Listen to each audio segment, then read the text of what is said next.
사도행전 8장 4절에서 13절까지 우리 한 목소리로 함께 봉독하겠습니다. 그 흩어진 사람들이 두루 다니며 복음의 말씀을 전하세 빌립이 사마리아 성에 내려가 그리스도를 백성에게 전파하니 무리가 빌립의 말도 듣고 행하는 표적도 보고 한 마음으로 그가 하는 말을 따르더라.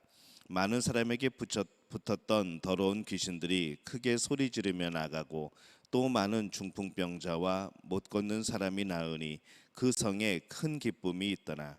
그 성에 시몬이라 하는 사람이 전부터 있어 마술을 행하여 사마리아 백성을 놀라게 하며 자칭 큰 자라 하니 낮은 사람부터 높은 사람까지 다 따르며 이르되 이 사람은 크다 일컫는 하나님의 능력이라 하더라. 오랫동안 그 마술에 놀랐으므로 그들이 따르더니 빌립이 하나님 나라와 및 예수 그리스도의 이름에 관하여 전도함을 그들이 믿고 남녀가 다 세례를 받으니 시몬도 믿고 세례를 받은 후에 전심으로 빌립을 따라다니며 그 나타나는 표적과 큰 능력을 보고 놀라니라. 아멘.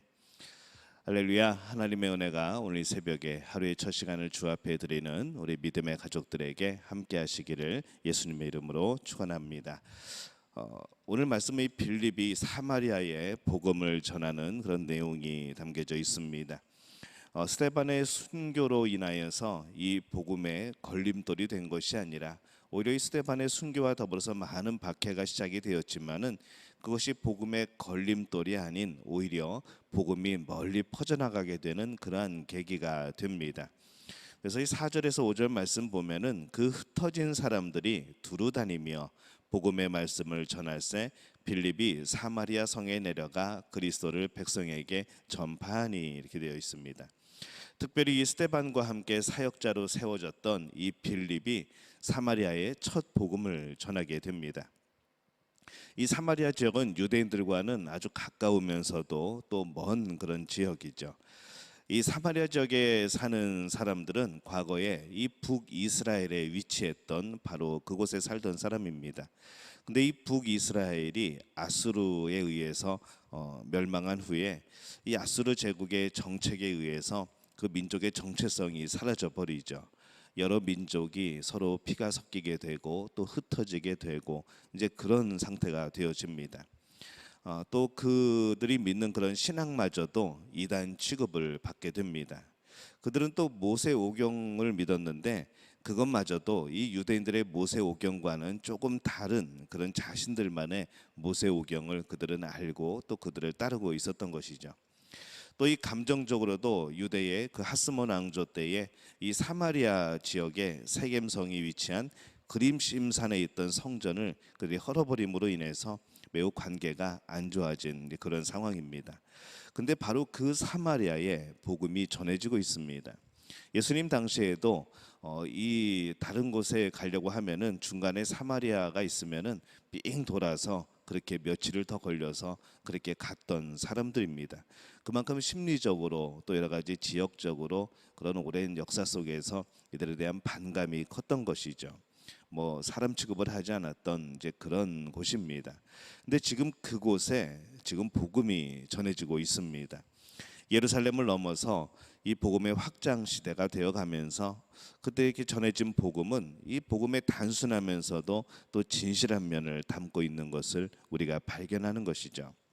7절에서 8절에 보면은 많은 사람에게 붙었던 더러운 귀신들이 크게 소리를 지르며 나가고 또 많은 중풍병자와 못 걷는 사람이 나으니 그 성에 큰 기쁨이 있더라 이렇게 말씀을 합니다.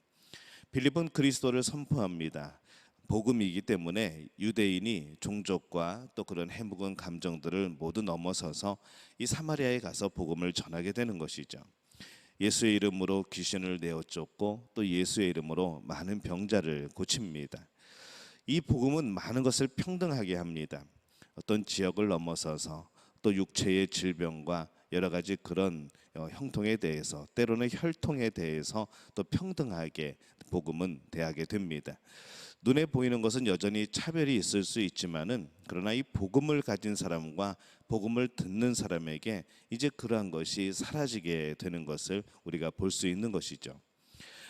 복음을 들으면서도 여전히 부요함에 교만하고 또 가난함에 기죽어 있다면 그것은 아직 복음의 능력을 경험하지 못한 그런 상태일 겁니다.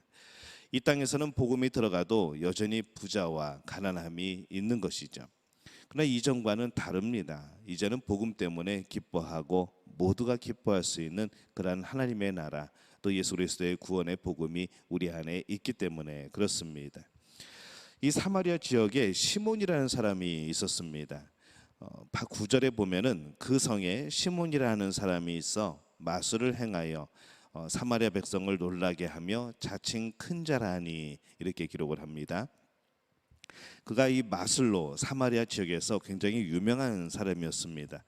그의 마술이 속임수인지 아니면 악령에 의한 것인지는 분명하지 않지만은 아마 이 속임수였던 측면이 더 강하지 않은가 생각을 해보는 것이죠. 그래서 그는 빌립이 사마리아 지역에서 복음을 전하고 또 이적과 여러 가지 표적이 나타났을 때 그것에 놀라면서 이제 빌립을 따라다니기 시작합니다.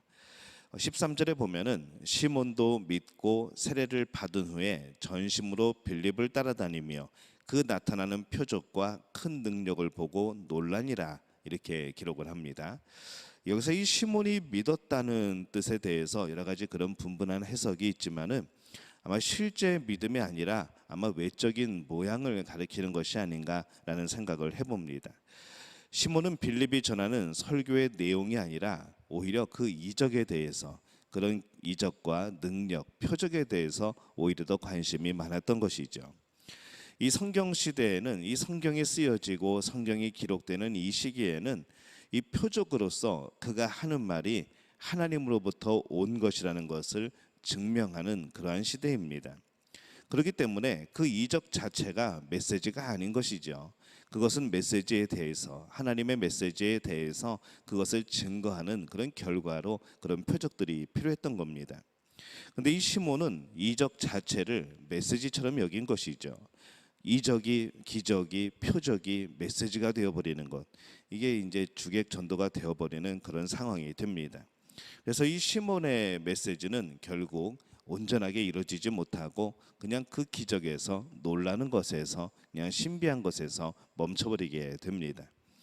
이 시몬의 모습에서 이 말씀보다 이 기적이 우선순위인 그런 사람의 결말이 어떤지 우리는 볼 수 있는 것이죠. 복음이 전해질 때에 부차적인 그런 능력들이 함께 나타나기도 합니다. 복음이 전해지고 또 여러 가지 기적들도 나타나고 때로는 참 문제 해결도 나타나고 참 신비한 일들도 나타나고 우리는 얼마든지 그런 것을 성령의 역사에 의해서 경험할 수 있습니다. 이 성경이 기록되던 시대에는 이 표적이 필요하였기 때문에 하나님께서 또 성령께서 이 놀라운 표적들을 나타내신 것이죠. 하지만은 그거는 부차적인 겁니다. 진정으로 우리가 필요한 것은 말씀이었고 복음이었습니다. 이 부차적인 것에 매여 있으면은 복음 그 자체를 놓쳐버리게 됩니다. 부차적인 것의 강조로 인하여서 복음이 오히려 오염될 때가 있다는 것이죠. 그래서 복음은 오직 그리스도께서 주시는 그 영생이 있습니다. 우리는 그것을 기뻐하는 것이죠. 사마리아의 복음이 전해지는 것을 오늘 보고 있습니다. 이 복음이 사마리아라는 특수한 지역에서 막힌 담을 무너뜨리고 전해지는 것을 오늘 보게 됩니다. 그래서 이 복음은 이 땅의 모든 것을 평등하게 하고 그 어떤 담도 넘어서 전해진다는 것, 또 그들의 마음을 녹이고 하나 되게 한다는 것을 오늘 우리는 반드시 기억을 해야 합니다. 복음으로 최소한 우리의 마음 안에서 그런 평준화가 이루어져야 되는 것이죠.